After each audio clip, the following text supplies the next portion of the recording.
દર્શક મિત્રો, આપ જોઈ રહ્યા છો વર્ધમાન 24 ન્યૂઝ. વર્ધમાન 24 ન્યૂઝને સબસ્ક્રાઇબ કરો, લાઇક અને શેર. સગીર ઉપર બળાત્કાર ગુજારનાર આરોપીને આજીવન કેદની સજા ભોગ બનનારને કમ્પેન્સેશન મુજબ ₹4.5 ચૂકવવા આપવા અદાલતને હુકમ. ભાવનગર સ્પેશિયલ પોક્સો કોર્ટનો ચુકાદો.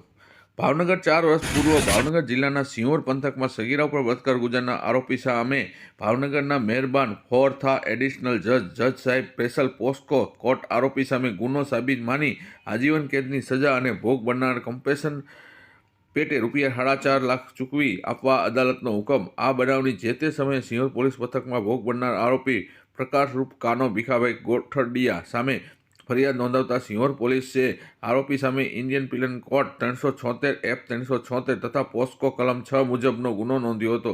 આ અંગે કેસ ભાવનગરના મહેરબાન ચારથા એડિશનલ સેશન જજ સાહેબ special POCSO court Shri MP મહેતાની અદાલતમાં ચાલી જતા અદાલતે સરકારી વકીલ વિજયજી માંડલિયા તથા ધ્રુવ મહેતાની દલીલો, 20 દસ્તાવેજી પુરાવા, 14 મૌખિક જુબાની સાક્ષીઓ વગેરે ધ્યાનમાં લઈ આરોપી સામે ગુનો સાબિત માની કસૂરવાર ઠેરવી આરોપીને આજીવન સખત કેદની સજા અને 20,000 દંડ તથા દંડ ન ભરે તો વધુ 2 વર્ષની સજા, સાદી કેદની સજા ભોગ બનનારને કમ્પેન્સેશન ₹4.5 લાખ ચૂકવવાનો અદાલતનો હુકમ કર્યો હતો.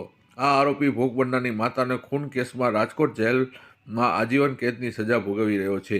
કેમેરામેન રસુલભાઈ સૈયદ સાથે રિપોર્ટર ફિરોઝ મલેક, ભાવનગર. વર્ધમાન 24 ન્યૂઝ.